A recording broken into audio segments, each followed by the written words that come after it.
I do it for her. Sí, bueno, yo también vengo de una familia separada. Creo que por eso también me motiva a estar más presente con él. De quizás también estar de la forma quizás que yo no la tuve para Máximo. Y, y también comprender que el padre no solo es el que pone los límites y las reglas, sino que también está ahí para hablar, acompañar, regalonear, jugar. Cosas lindas también, no solo ser el guía para el niño, sino que también un compañero de vida. I was more of a elated and thankful because for 3 months I was in baby land, and when you're in baby world, you're just kind of flying by the seat of your pants and hoping you know that you're just supportive in the ways that you can be supportive. Pero pues aquí pues ya los enseñan un poquito más cosas que uno no sabía, como cómo cuidarla, cómo desarrollarla, cómo educarla, y pues es algo bien porque pues cosas que yo no sabía, pues ya usted nos las dijo y todo como consejos, y pues muchas cosas que se aprendieron. Bueno, creo que por mi parte esperaba algo totalmente diferente, como un programa más frío, por decir algo, no tan cercano a la familia, sino más bien un programa de estado programado para la ayuda solamente. Y a través del programa nos hemos dado cuenta que también pasa a ser una familia con nosotros, porque nos apoya en los momentos difíciles o cuando nos hemos visto en dificultades. Siempre nos hemos podido apoyar en Gaby a través de su programa. Encuentro que ha sido fundamental el apoyo. You know, my experience has been nothing but positive. Annette has been wonderful. She's on time. She lets me know if there's going to be any changes in the schedule. Not only did we get the assistance with this program, but we also made a really good friend. I'm happy to call Gabby our friend. I still feel the challenge of being a parent now in today's world is immense. I think that you need support. Es un gran apoyo para nuevos padres, y más aún si están en nuestra situación, que somos extranjeros, que nuestra familia y amigos, como dice Carla, están en otro país, lejos. Entonces sí, viene muy bien el programa para apoyarse tanto emocional y como anímicamente, y bueno, en varios aspectos del programa, que nos ayuda a seguir adelante con esta nueva aventura. Don't be afraid to take that step. Like, don't be afraid to get help, because you might think that you know what you're doing, but it's always okay to have extra support, and don't do it alone. Give it a try. You got nothing to lose. It's free. I'm grateful that I took advantage, because it's something that has put me in touch with my child, or closer to my child and her development.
Personally, I think everybody could benefit from the home visiting programs. This meeting of the I think Mendocino that County Planning Commission of as a November parent 2nd, now. 2023. Today's meeting is a hybrid meeting of the Planning Commission with participants both in person and digitally. The public may participate digitally in meetings by sending comments to pbscommissions@mendocinocounty.gov or orally via telecomment in lieu of personal attendance. All public comment will be made available to the commissioners, staff, and the general public after processing by staff and can be viewed as attachments to this meeting agenda at the Planning Commission website. To submit public comments via telecomment, please use the telecomment form found at www.mendocinocounty.gov/government/planning-building-services/meeting-agendas. Mr. Clerk, may we have roll call, please? Commissioner Rabini, Here. Commissioner Purnell, Here. and Chair Pollen. Here. Thank you. Item number 2, determination of legal notice. Do we have legal notice for today's meeting? All matters on the agenda have been properly noticed. Great, thank you. Agenda item number 3, director's report. We don't see anyone from the director. The director's not here, and I'm seeing head shaking from planning and building. Thank you. Agenda item number 4, matters from the public. Members of the public are welcome to address the Planning Commission on items not listed on the agenda, but within the jurisdiction of the Planning Commission. The Planning Commission is prohibited by law from taking action on matters not on the agenda. Individuals wishing to address the Planning Commission under matters from the public may do so via email or Zoom. For information on each of these methods, call the Planning and Building Department at 707-234-6650 or visit www.mendocinocounty.gov/government/planning-building-services/meeting-agendas. All correspondence will be attached to the item and made available online on the Planning Commission agenda page. If any members of the public logged into Zoom meeting wish to speak under public expression and have not completed the telecomment form, please use the raise hand feature to allow staff to add you to the meeting. Do we have any members of the public wishing to speak via telecomment under public expression? I did receive one telecomment form. Are they going to be zooming in or? I have no members of the public on Zoom. Okay. Any members in the room wishing to speak under public comment? Okay. I'll close the public comment period then. Moving on, agenda item number 5, consent calendar. Commissioners, do you have any revisions regarding the minutes of October 5th, 2023? No, I move approval. I second. I reviewed meeting and minutes for them. Okay. Can we have a vote, please? Commissioner Babini, Yes. Commissioner Purnell, Yes. and Chair Pollen. Yes. Motion passes unanimously. Thank you. Agenda item number 6A, regular calendar. This is case number U_2023-0007, Collins, a major use permit for the short-term rental, provision of room and board of 2 guest rooms and an existing single-family dwelling accessed via a private drive. This item has been continued from October 5th, 2023. I'll open the public hearing now. Have there been any correspondence or telephone calls received? All correspondence have been uploaded to the website. Great, thank you. I'll now ask for staff presentation. Good morning, Commissioners. Russ Ford, Senior Planner. So as noted, this project was originally heard October 5th. The main substance of the project has not changed. So the project was continued to give staff time to address some concerns that the Commission had raised at that meeting. And so I've shared on the screen an updated red line resolution. And then I'll go through a couple of the comments that were raised at the 10-5 hearing. So one of the issues was there are currently 2 unpermitted 120 square foot detached structures that are encroaching on the required setbacks. And there was a concern that they could not be legalized in their current configuration. So as we discussed at the previous meeting, the setback exemption for this parcel, this zoning, gets us down to 20 feet. According to the site plan that was submitted, the structures are approximately 10 feet from the setback.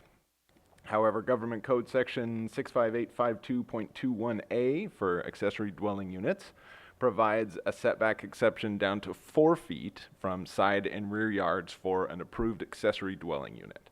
So the applicant has the option of either removing the toilet facilities from the structures to convert them to storage, or to add a kitchen and permit it as an accessory dwelling unit, both of which would allow it to meet the setbacks in its current location. Condition 5 in the resolution has been updated to reflect some of those options. The 2 unpermitted 120 square foot detached structures must be demolished or legalized. This will require final building and or demolition permits. So secondly, there was a concern that the proposed use needs to have established clear limits on it. In order for the proposed use to remain accessory use, the permit should be conditioned to limit the proposed use to either less than 180 days per year, or provide that there is continuous long-term occupancy of the home. So that has been incorporated into an update in condition 10. The maximum number of days the 2 rooms can be rented out for short-term occupancy without the owner-operator on site shall not exceed 180 days during any 1-year period. There is no maximum number of days that 2 rooms can be rented out for short-term occupancy with the owner-operator on site, provided operations occur within the bounds of all other conditions of the permit. Additionally, another comment the commission raised was that the permit needed clear language indicating that it allows for the renting of 2 rooms only. That has been updated in condition 11. The use of the property for short-term rentals shall not include camping. Overnight occupancy for paying guests is limited to 2 rooms within the single-family residence. And then there were some additional conditions required to limit the potential of the proposed use so that it would not pose a nuisance to the neighbors, particularly with regard to noise and easement usage. Condition 12 has been updated, making it clear that the permit would not authorize special events. Condition 13 limits check-in and check-out times to between 9 a.m. and 10 p.m. Condition 14 establishes quiet hours from between 10 p.m. and 10 a.m. And condition 15 limits the visitor parking to the subject parcel only. Then finally, there was another comment from the commission about requiring a fence for the applicant's dog. Staff had difficulty finding a nexus between that condition and the proposed application, so that condition was not drafted, but we're happy to take direction from the commission this morning if that's something you'd like to include. So with these updated conditions, staff is recommending approval of the project, and we're available for questions. Thank you. Thank you very much. Do we have any questions from commissioners for staff? Just a quick technical question. Are we using the terms short-term rental and room and board synonymously? Within the inland zoning code, room and board is the way that short-term rentals are permitted. Okay. Yes. Commissioner Babini, do you have any questions? I don't. I made sure to follow from the last meeting as well, and I think that the included conditions and specifically the quiet hours is really what I was looking for, just because I know that when you're in a residential area, it's nice to have, you know, at least some restrictions on no loud noise late at night. So I'm happy to see those included. Thank you. And I don't have any questions for staff right now. I did have one additional comment. I'm sorry, I forgot to mention. Condition 8 has been updated with kind of a caveat. Staff had asked for the applicant to furnish a signage plan. That signage would likely end up on the neighboring owner's property because it's part of the easement. So just to avoid applying a condition that could not be met in the future, should that not be legally possible, a disclaimer basically, and to the extent permitted pursuant to the property owner's access easement, has been put in the condition 8, so it's not set up for failure. Commissioner Babini? Yeah, thank you. I know that in one of the comments it was stated that neighbors were concerned about the speed at which guests may be driving, and I'm wondering if in the signage, just as a comment, maybe we could put in, you know, a speed sign just so that it includes that, to make sure that as guests, they know, you know, not everyone's familiar with dirt roads and small private roads, that, you know, they may be able to see that and, you know, slow down their speed as they're coming to the space. more just as a comment. I don't know if that's a required signage thing that needs to be permitted or anything, but just, you know, as an aside in respect to the neighbors. Thank you. All right. Anything else from staff before we move on to the applicant? No, thank you. Okay, thank you. I'll invite the applicant to come up and make a presentation if they are interested in doing so.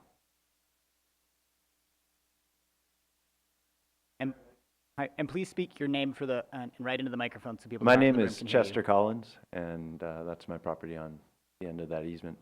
I don't really have a presentation today. I'm just really thankful. I really do like my neighbors, and I think we can make this work. I've, of course, working with building and planning and submitted the ADU application that's updated, or it's in the process. So, and I'm, of course, be willing to follow all the rules and make sure people are quiet and respectful. Thank you. Thank you very much. Any questions for the applicant from commissioners? All right, thank you very much. I'll now hear public comment on this item. So when you come up, please speak your name for the record, and we're going to limit the public comment to 3 minutes per speaker. I don't know how, Jim, do you do that? Okay, great. Thank you. Hi, my name is Sean Nunemaker. I'm the neighbor directly adjacent to Mr. Collins' property. I've been Mr. Collins' neighbor for 12 years. He's easygoing, affable, and generally responsive to issues in the neighborhood. In a lot of ways, he seems like a good neighbor. Unfortunately, he continues to create situations that drive conflict with his neighbors and the quiet enjoyment of their property. When Mr. Collins first moved onto the property before the legalization of marijuana in our county, he began growing several hundred pounds of marijuana per year in violation of ordinances and laws of the county at the time. He was selling marijuana to individual customers who would travel up and down the easements over his neighbors' properties. It was only after the previous owner of my property, who also happened to be a member of law enforcement, had a pointed conversation with him about the legality of his grow, that he began selling his entire crop to another grower for transportation outside of the state. In short, he traded one violation of the law for another violation of the law to escape punishment for his activities. Today, we're facing a similar situation. Against county ordinances, Mr. Collins built without a permit and without appropriate setbacks 2 accessory dwelling units. He hooked one of those units up to his existing septic system, which is located next to a seasonal waterway that crosses his property without investigation whether the system could handle the additional 2 bedrooms and bathroom he had constructed. Shortly thereafter, he began renting both units out through the Airbnb platform without an appropriate use permit. This has resulted in severe nuisances to his neighbors as his guests get lost, drive into areas that are not part of the easement on their respective properties, and release animals to wander off the property and cause mischief and waste on other properties. When the county received a complaint about his activities, his response was to apply for a permit for the Airbnb operation. He did not seek to legalize the units he had built without permits or septic approval. During your last hearing on this matter, Mr. Collins told you that he currently rents out 3 rooms in his house, 1 to a couple, 2 to other individuals. This committee has almost approved his Airbnb permit for the 2 rooms in his house when it became apparent that there was not sufficient evidence that the 2 ADUs were legal from a septic and setback standpoint. Issuing him a permit to rent rooms in his house as an Airbnb would do Mr. Collins no good. Those rooms are occupied by monthly tenants. That action by this board would result in Mr. Collins continuing to rent the 2 ADUs as Airbnb units because that is all he has to rent. One of your members brought up the setback requirement of 20 feet from the property line. I've seen these units. They're not 20 feet away from the south property line. The committee indicated they would like verification that the ADUs complied with the setback before issuing the permit. They don't, and so 2 days ago, Mr. Collins listed the ADU units on his property on Ukiah for sale and trade for long-term rent. He's proposing to add a 5th family unit to the property, which has been designed, built, and permitted for a single family of 5 to 6 individuals. That is 6 to 8 cars traversing the easement at all hours of the day and night, disturbing the neighbors and causing a nuisance. I strongly object to the issuance of this permit for any additional commercial activity on the property related to these illegally built ADU units, and request that this committee refer this matter to Building and Planning for proper remediation and the possible removal of units which are in violation of county building codes. Please tell Mr. Collins that he needs to find a different way to finance his lifestyle than to unduly burden his neighbors through the illegal use of his property. Thank you. Thank you.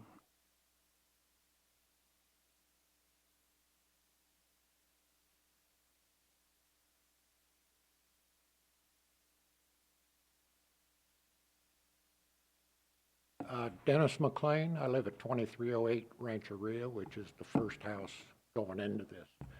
Your findings, subsection C, that this was not, if it's permitted, it would not cause a nuisance or affect the safety of the neighborhood. It, for the last year and a half, it definitely has. Mr. Nunemaker and myself are reasonable people, and we wouldn't be raising these objections that aren't valid. So we, again, please do not allow this to go on. Thank you. Thank you.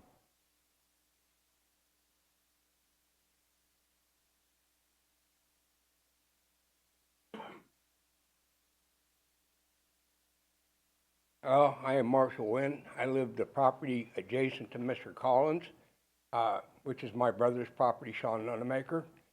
My only objection is the speed and loud vehicles in the middle of the night. There is a posted speed limit right there at the mailbox. It says 5 miles an hour. My other objection is the dog is always up on our property. And I have a very little dog. I don't want my little dog hurt, as well as my brother has a small dog. And big dogs, you never know how they're going to react. So that's my complaint.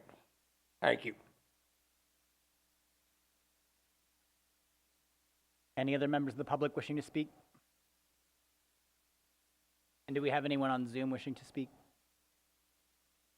We have no members of the public on Zoom. We did receive a comment for Jason Lord, but I don't see him in person or online. Did they submit a written comment or just a request for telecomment? They only submitted a request for telecomment. Okay, thank you. All right, I'll close the public comment period then. Staff, do you have any final remarks on this project?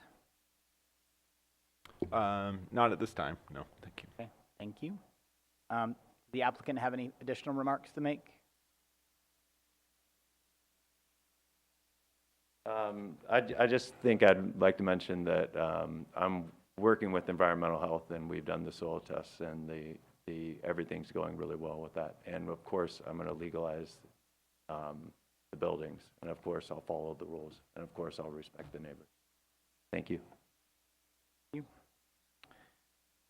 All right, any additional questions or comments from the commission? Commissioner Purnell?